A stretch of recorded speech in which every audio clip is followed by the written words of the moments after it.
Thank you very much. Thank you, Dan. Thank you, Huddersfield. What a pleasure to be here. And what a marvellous set. Both barrels of the linguistics department introducing me. I'm very touched, very honoured. Thank you. Golly, lecture, what right? Well, first of all, I should bid you good evening, of course, to academic students and linguists, lovers of language. I obviously thank you for coming, but thank you to not just the interested parties, as it were, but most especially to those from outside the field of language. Though actually that, of course, is an impossibility. If you can hear and understand this, then you were as much inside the field of language as anyone else, as the most distinct... Grow up, will you? Sorry. I couldn't resist it, I'm very sorry.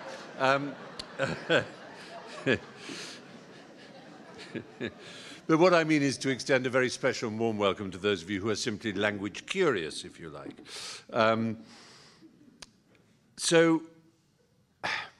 Well, it's a strange thing to be giving a talk about language in language. As Alan Watts once said about something, it's a bit like trying to bite your own teeth. But I nonetheless thank you, Huddersfield University and Babel magazine, for giving me the chance to try and fail. Scarcely a day goes past in the press, the general press, without an article breaking news of a discovery pertinent to the origins of language, or fresh developments in neuroscience, or news stories of linguicide, the death of languages, or lamentations on the subject of the apparently chronic and dismal degradation of proper usage. The latest brain science and its insights on language are, of course, fascinating, but I'm equipped neither to understand them properly nor communicate them in anything other than the most amateur and bumbling way. Nor can I claim anything remotely approaching true expertise in linguistics or any other related academic field, despite plenty of jolly layman's curiosity about the history and development of neurolinguistics, philology, phonetics, lexicography, and all the branches of language study that you can happen upon or throw a grant at. For all that enthusiasm, it would be footling of me to attempt a discourse on, for example, new thinking on the Sapir-Whorf hypothesis, or my pet subject in the original title for this lecture that I first offered, synchronic anomalies in the erosion of Uralic post-alveolar fricatives. I'm joking, of course. It's obvious that I would have concentrated on diachronic, not synchronic erosion. But nor am I a polyglot, although I have a damn good go wherever I find myself. I have reasonable French and German, acceptable student-y Spanish, general tourist Greek, art gallery Italian, and I think passable brothel Dutch. So... yeah, it is a lekkere taal, Nederlands. So, the question remains, how can I presume to lecture on language from so unqualified a position, merely because I write, read, talk, tweet, blather, burble, prate and prattle a lot? Well, I walk a lot, but I wouldn't be expected to lecture on lower limb anatomy and the ambulatory sciences, and I eat a lot, but I'm hardly qualified either to discourse on matters culinary and gustatory. Language, of course, does not belong uniquely to linguists or to writers, broadcasters, and those of us who use language professionally. After all, you'd be hard put to find anyone who doesn't use language professionally. For all of us, from cabinet ministers to cabinet makers, from hedge trimmers to hedge funders, from barristers to baristas, language is more essential than legs. So, what singles me out? What entitles me? Why the hell am I standing here? You're right, goodbye. No. No.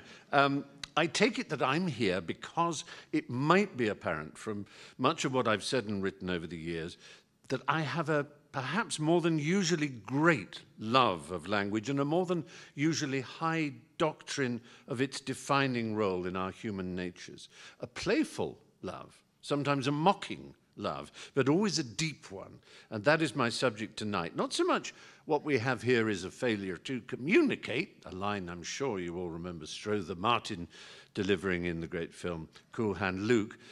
I gave that in haste, I'll be honest, when I was asked for a title. It seemed likely to cover just about anything. But I think the actual title, which I hope you'll agree by the end, is more accurate and simpler in a way. Language, what we have here is a failure to love it enough.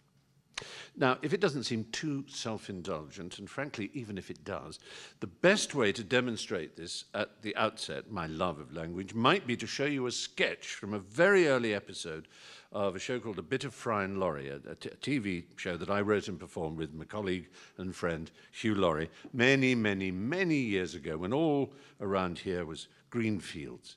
The sketch is called Let's Talk About Language. Linguists amongst you will notice some of the influences and references. But anyway, this perhaps can serve as my job application for the post of 2022 Babel Lecturer. So if we can douse the lights, thank you very much, and roll VT.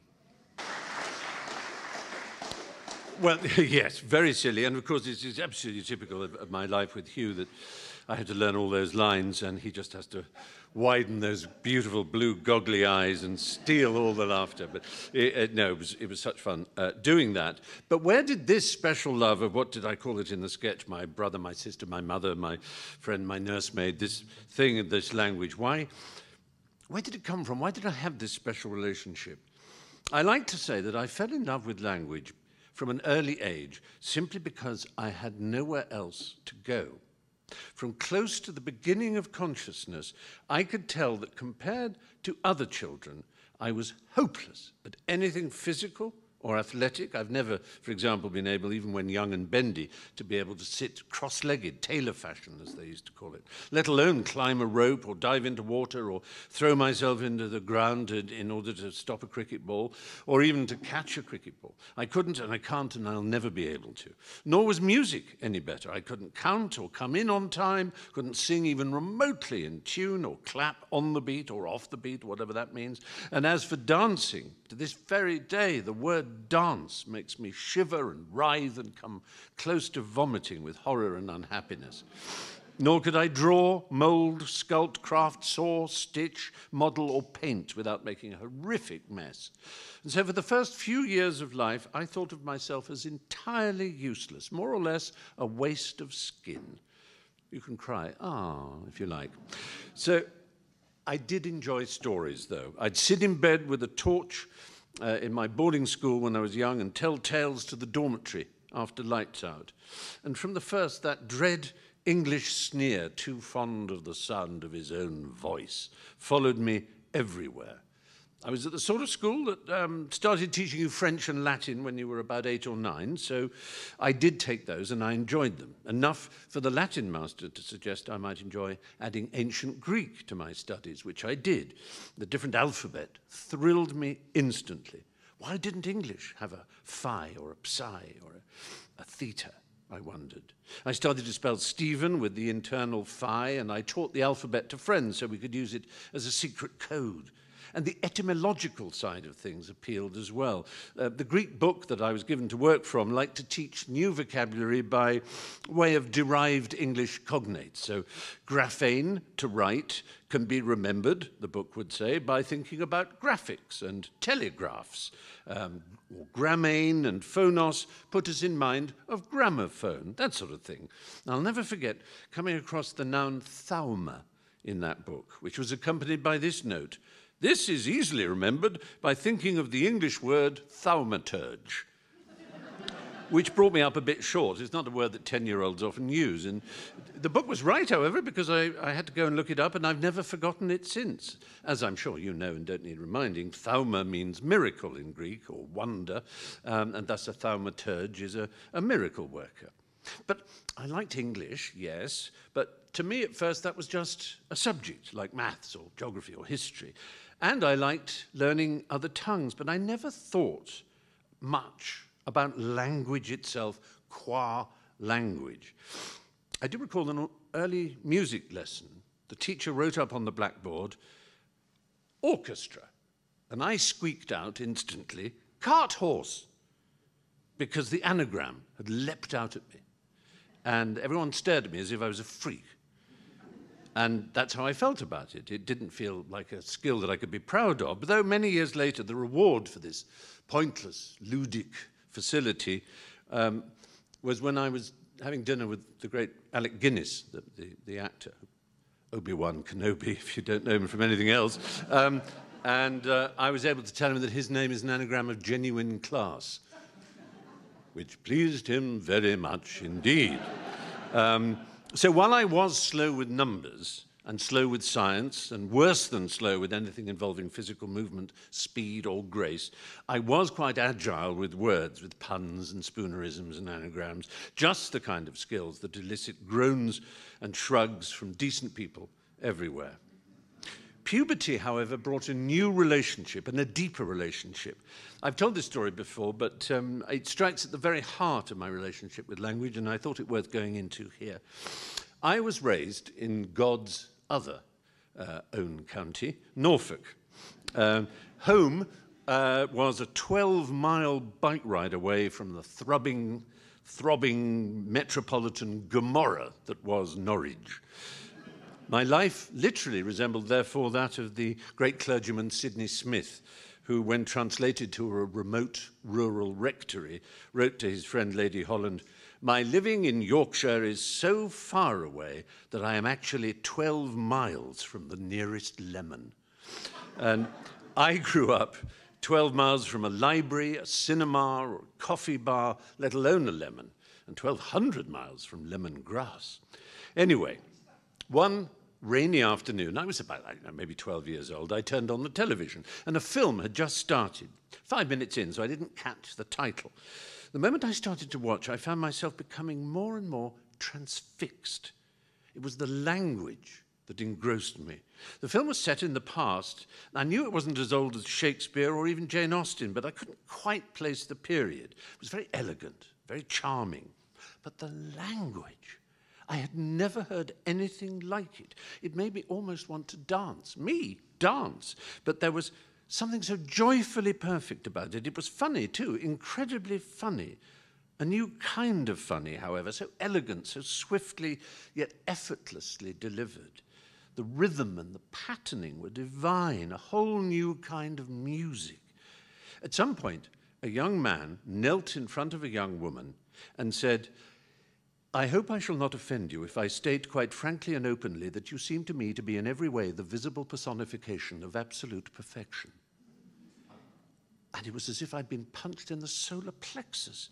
Lines of this dizzying splendor unrolled throughout. I wanted to jump through the screen and join their easy but thrilling eloquence and the sweet grace of their articulation. A funniness, the proper word for which I now know to be wit. As soon as it was over, I ran to my mother. "Mummy, Mummy," I cried, "I hope I shall not offend you if I say that you seem to me to be in every way the visible personification of absolute perfection." "Darling, what are you talking about?" And I explained what I'd seen and heard and described the setting and the characters. "Oh," said my mother, that would have been Oscar Wilde's The Importance of Being Earnest." And I wanted to know more. She thought there might be a copy of the play in the house somewhere, but I couldn't find it. But never mind. Despite being 12 miles from the nearest lemon, or perhaps because of it, the great county of Norfolk in those days sent out mobile libraries into the remotest countryside. Ours came every other Thursday to a meeting of lanes not far from the house. So the next appointed day, the great grey van rumbled into my fevered view. The driver stopped, climbed down into the road, wheezed round to the side, opened a door there, let down some steps, and patted my bottom up and into the library. That was acceptable behavior in those days.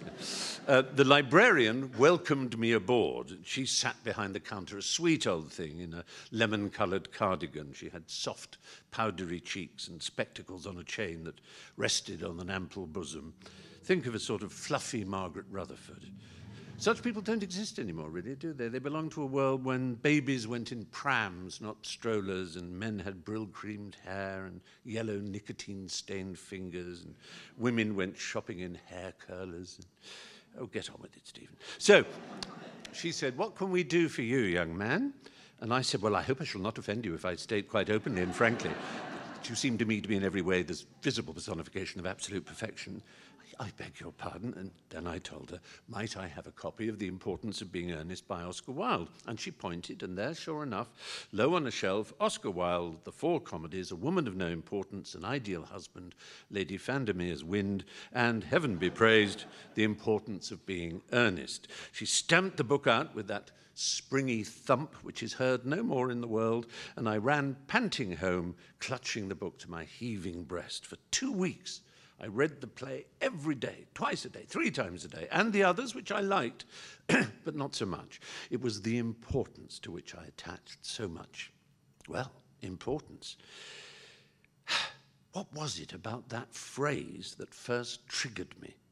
It's worth trying to drill a little deeper. I hope I shall not offend you if I state quite frankly and openly that you seem to me to be in every way the visible personification of absolute perfection. It's elegant and beautifully balanced. It's, above all, though, funny. But why is it funny? And at the risk of breaking a butterfly on a wheel or taking a spade to a souffle, I think now that the line's effect springs from philological roots that the listener instinctively understands without needing to know anything about etymology and diachronic linguistics and English's mongrel mix of Romance and Germanic tongues.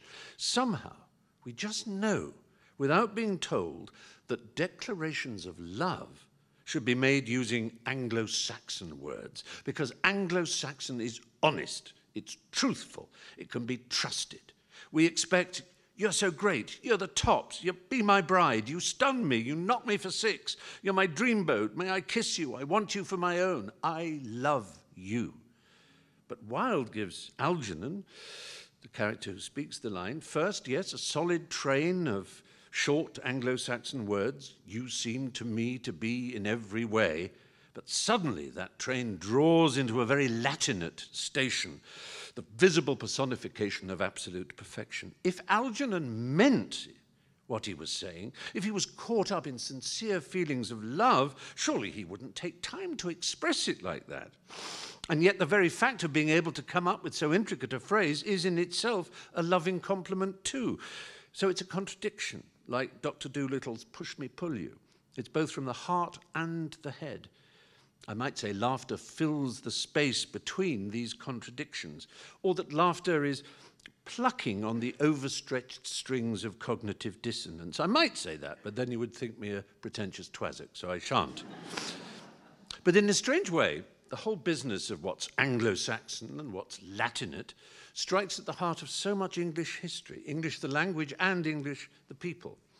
On the one hand, we have Robin Hood, Falstaff, Toby Belch, fair Saxon yeoman bowmen, blue-eyed utterers of good Saxon oaths, flaxen-haired scoffers down of good Saxon cakes and ale, and on the other, the Norman Sheriff of Nottingham, Guy of Gisborne, Malvolio with their lank, black, greasy Severus Snape hair and their long, fancy, greasy words. The story we tell ourselves, or perhaps more truthfully, the story we used to tell ourselves, right up through my childhood, feeds into this myth, and it is entirely a myth. The Merry England story of solid, hearts of oak, Saxon honesty and directness, resisting those puritanical, bureaucratic and corrupt Machiavellian Frenchies. Kind hearts and simple faith trumping coronets and Norman blood. The honest yew-wood longbow versus the cruel iron crossbow. The maypole versus the chain mail. You might even find a distorted, deluded descendant of this fantasy in the dreams of the blue-eyed British Brexiteer waving his true blue passport in the pallid faces of those sneaky Euro villains, having waited an extra 2 hours in the non-EU queue for the privilege of doing so, of course.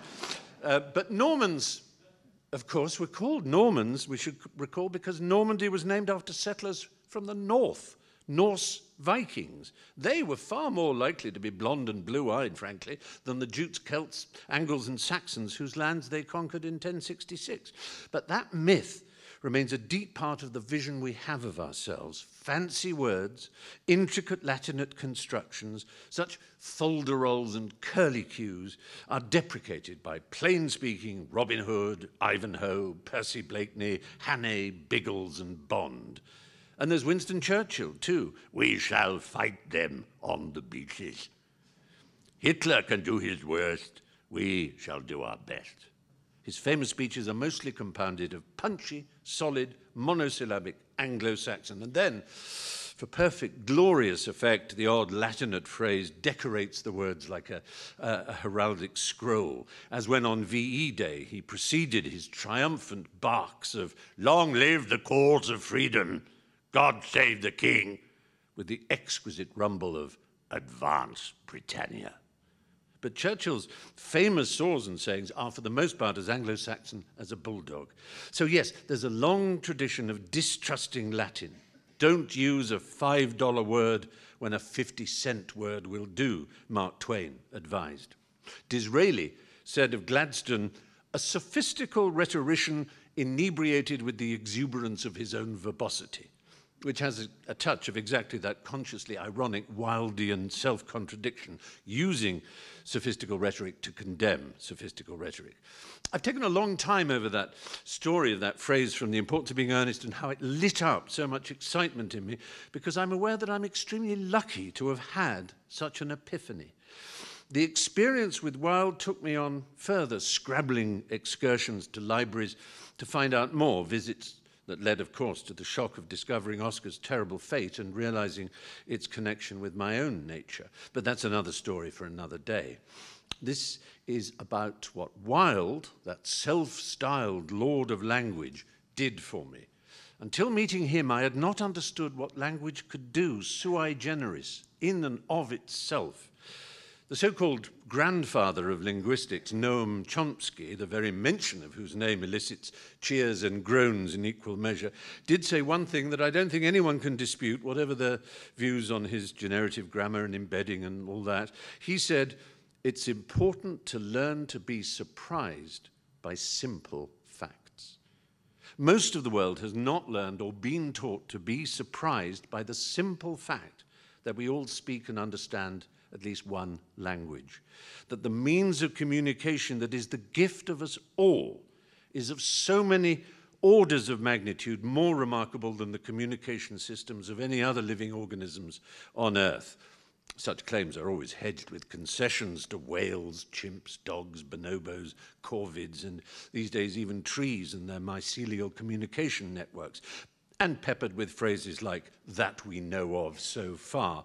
But as Bertrand Russell observed, while a dog may be able to communicate to you that it's hungry or wants a walk, it can't tell you that its parents were poor but honest.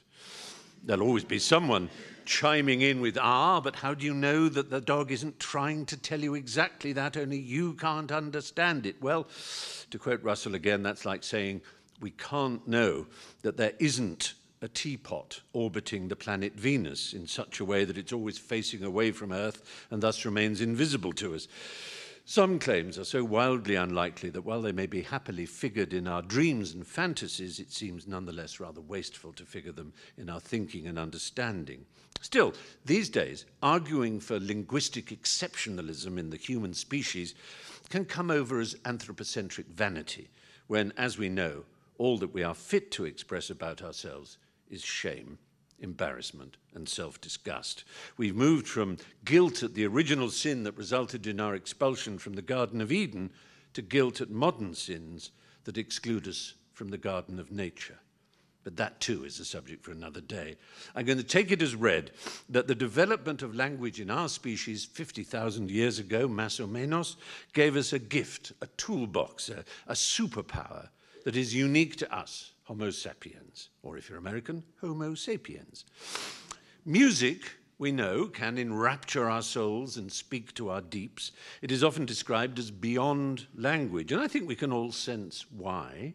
Music can reach us in ways that words rarely manage, but that doesn't mean that language can't, like music, beguile, thrill, surprise, solace, seduce, enchant, and enrapture too, not only in what it says, but in how it sounds, in how the tip of the tongue taps and teases the teeth, in how the pitch and timbre swing, sweep and swoop, in how the phrases stop and start, pause and proceed, syncopate, stutter, slacken, accelerate, rise and fall, and, as looked at earlier, in how games can be played with word choice and word history that tease, tickle and touch too.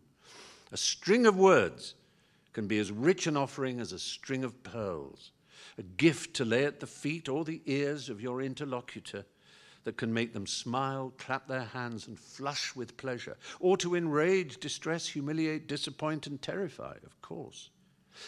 When we look at a picture in a gallery, we know that sometimes it isn't the subject depicted that we respond to, but how the paint is laid on, the squeeze and scrape, the texture and lickability of it all, the colours and the composition, the painterliness, as it's called. So it can be with the wordliness of a sentence. Not that it comes, when it comes to utterance, there is such a thing as a sentence, of course. Roland Barthes famously identified le plaisir du texte and la jouissance du texte, the juiciness. No one doubts that there can be an almost orgasmic, as in the French sense of jouissance, but a deep pleasure and a juicy bliss in utterance, a response that supplants, supersedes, and eclipses the meaning that is there to be conveyed, that becomes the meaning, in fact. For sometimes it is exactly and solely the feel and flow of words that is to be conveyed, not their semantic burden. As it says when an email hasn't been fully downloaded to your inbox, this message has no content. And hurrah for that. The medium is the message, yes, but it is also manifestly true, and this is something that the British in particular, I think, seem to find hard to swallow. Style can be substance.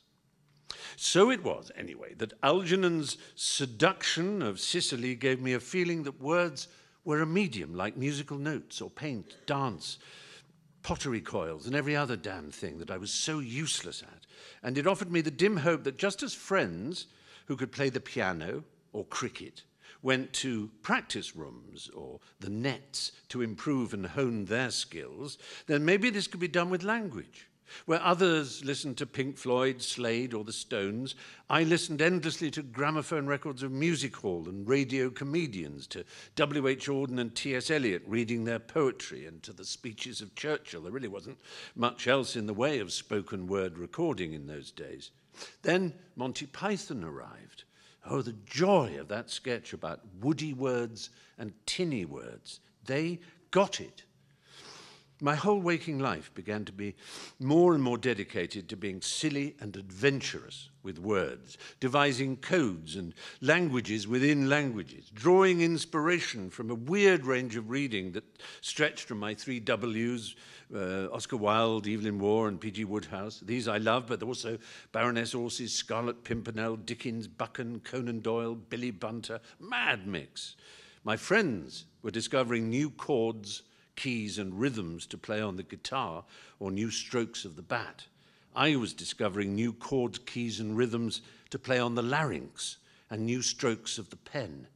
Not really to any end, or because I thought it was even vaguely important, but simply because it was all that I could do and I enjoyed it. The language game was, for me, the only game in town. Everyone else played it without seeming to recognize that it was even a game. For youth rates music and sport well above the spoken or written word. The others had quickly and instinctively learnt to distrust clever talking and heightened language, and my daft ways of speaking didn't endear me either to my schoolfellows or school teachers. Such silliness and verbal trickery was not, after all, something you could turn into a career, was it? Actually, talking of careers, the school actually had a careers officer who we had to visit for advice and so on. He asked me if I had any future career in mind, and I remember telling him, I said, I want a job where you don't have to be qualified or know anything at all, and you get paid for sitting around being useless and never have to lift a finger. I want to be a school's career officer. So that's the kind of awful person I was, I'm afraid. Anyway, Music, painting, and so on are gifts and accomplishments whose rarity bestows high value. Poor old language is common currency. Karl Kraus put it rather eye-wateringly, but will allow for his age and customs. My language, he said, is the universal whore that I must make into a virgin. T.S. Eliot phrased the same thought as a mission to purify the dialect of the tribe. She can play the cello like an angel, or he draws beautifully, are proud parental boasts, but he can really talk. That, especially one senses here in England, and dare I suggest perhaps even more in Yorkshire, is more insult than encomium. Inarticulacy is a sign of honesty. Hesitance in utterancy bespeaks depth of feeling, whereas fluency, eloquence, and exquisite expression are creepy, untrustworthy, show-offy, or the worst imputation of the age, elitist. Being good at language is precisely the sort of unhealthy attribute that suggests those very carnal perversions of which Victorians had suspected Oscar Wilde of all along. In our culture wars, the lumpen inarticulacy of someone like Trump may amuse the sneering, snide, snarky snobs of the metropolitan elites, but it plays perfectly to his core. Our own Boris deliberately sabotages the fruity orotundity of his words with blustering trips, pauses, puffing, stammers and yammers, and is loved by it by some, but not, I might venture to suggest, by all. School and popular culture teach you that no one likes a smart-ass, no one likes a show-off, no one likes to hear those $5 words, those sesquipedalian prolixities. Baloo the bear speaks as he finds, Shere Khan the tiger oozes and ripples with perfect polished phrases. You hug the bear and run from the tiger. And language is so freighted and laden. Music and the other arts are certainly not stripped of connotations and demographic markers of class, education, upbringing, gender, outlook, sexuality, race, and identity. But compared to language, they're all but innocent of such sinking cargo. It is impossible for an Englishman to open his mouth without making some other Englishman hate or despise him, Bernard Shaw famously declared in his preface to Pygmalion. Selecting A minor over E flat major, or choosing, say, Viridian over Forest Green, does not reveal anything about the singer's or painter's backgrounds, but the keys and colors in which one speaks, the frames of reference, the word choices, the pronunciations, stress timings, syntax, tones, cadences, and rhythms reveal all. And that is even before one approaches the question of accent, brogue, and dialect. English is the tongue I know best, and it does have some characteristics that I can't quite claim to be unique, but that are certainly special. I can demonstrate these best through analogy. Think of London. Some of its outline was determined by Romans who conquered it 2,000 years ago. Since then, atop the ruins of the Roman and Saxon, Dark Age and Norman London, there was constructed a medieval city of winding streets, jostling half-timbered mansions, soaring stone cathedrals and churches.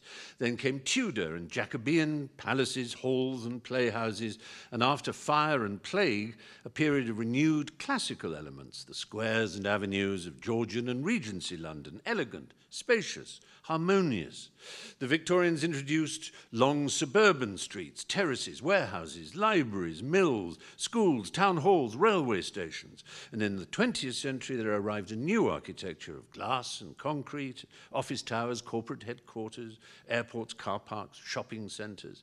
American and European statements of self-conscious modernity, statehood, brutalism, deconstructivism, sociological planning, and all these elements, all these styles, fashions, and fancies now jostled together, coexisting in an arbitrary, unplanned jumble of manners, materials, modes, and methods. Half-timbered Elizabethan abutting an Edwardian post office to one side and a plate glass Apple store to the other.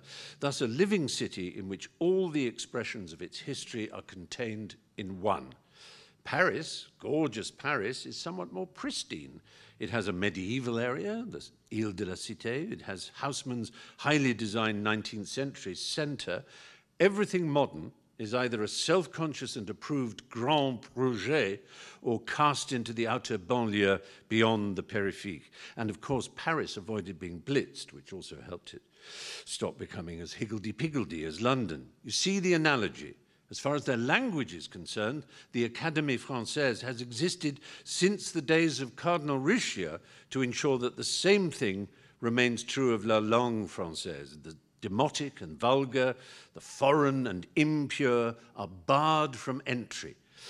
The English language, on the other hand, like London, is a riot of unplanned, asymmetrical variegation. Over the centuries, our tongue has had conferred upon it, like London, strata and scars, riches and residues from the church, royalty, aristocracy, theatre, industry, commerce, international entertainment. Saxon and Roman elements are overlaid in our every utterance with Norman French, Chaucerian, church medieval English, just like the built environment, not ordered or graded according to period, but as the recent film title has it, everything, everywhere, all at once.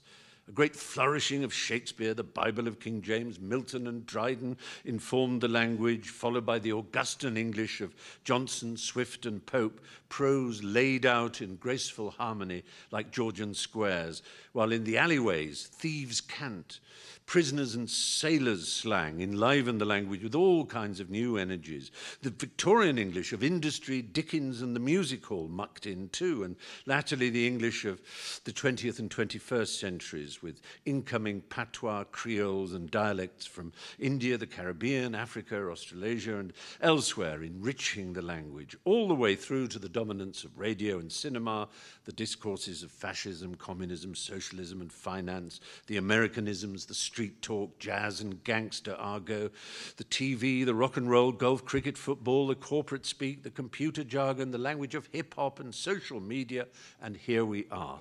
All in one sentence, modernist glass and concrete language, as it were, jostling with half-timbered Elizabethan phrases. Shakespeare and Miltonic periods up against psychobabble and skateboarding slang. A Starbucks of an utterance annexed to an expression that once belonged to a Victorian banker. And we pay attention to it as rarely as we look above the plastic fasciaed shop line and appreciate the marvellous miscellanies of architecture on our high streets. Just as London had no municipal planning to housemen, so English had no academy. So we are linguistic heirs not just to Milton and Keats, of course, but to Dick Turpin and the Artful Dodger, Damien Runyon, Johnny Lydon, Del Boy, Tupac Shakur, Coronation Street and Dame Edna. Voices and varieties too numerous and muddled together in the English cocktail to pick out and enumerate. Of course, I'm overstating somewhat French's controlled homogeneity, and I repeat that I'm not claiming all this to be unique to English, but English is the language I best know, and for all kinds of historical and cultural reasons, not all of them in the least admirable, its open-hearted immigration policy, linguistically at least, as architecturally, has created a richness that may or may not be exceptional. Some of you linguists here will know whether it is, but unique or not, it is surely a miracle that deserves to be acknowledged. Of course, the French Academy's attempts to keep franglais and other interlopers out of the pristine boulevards of their language can be mocked as, to put it crudely, pissing into the wind. But their futile guardianship is nothing compared to the more damaging and preposterous guardianship of, well, if you'll forgive me, the easiest way to make this point is to show you another little clip. I put out a podcast on language about 14 years ago in which I ranted about linguistic guardianship, and a very clever fellow called Matthew Rogers turned part of it into a kinetic typography film, which I'll show you now. So you probably heard that self-contradictory and frankly hypocritical confession of mine fading out at the end. H does distress me. HR for human resources you hear all the time. Now it pretty much nails on the blackboard to me, and I don't know why, unless uttered by someone Irish, where that usage is old and universally attested. Full disclosure, I'm not especially thrilled by the use of yourself and myself when all that is meant is you or me, but I dare say myself's accent, idiolect and manner is nails on the blackboard to yourself too, in itself's own way. Myself also winces at people who say between you and I sometimes have to bite my tongue when I hear beg the question used to mean invite or raise the question.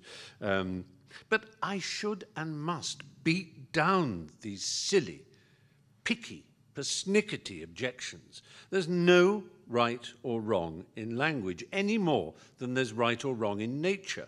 Evolution is all about restless and continuous and continual change, mutation, variation. In the animal kingdom, what was once meant to be a nose can end up as an antenna, a tongue, eyes, a pair of lips, or a blank space, once evolution and the permutations of DNA under varying conditions have got to work. If the foulness of that kennel club mentality was operated in nature, well, giraffes' necks wouldn't be allowed to stretch and camels wouldn't get humps. Such alterations would be wrong. Well, it's the same in language. There is, as I say again and again, no right, no wrong, only usage. Convention exists, of course it does, but convention is no more a register of rightness or wrongness than etiquette is. It's just another way of saying usage. Things that are kept to purity of line in the Kennel Club manner develop all the ghastly illnesses and deformations of inbreeding and lack of vital variation. Imagine if we all spoke the same language as Dickens, fabulous as it is. Imagine if the structure, meaning and usage of language was always the same as when Swift, Pope and Dryden were alive, superficially appealing as an idea for about 5 seconds, but absurd and deluded the more you reflect upon it.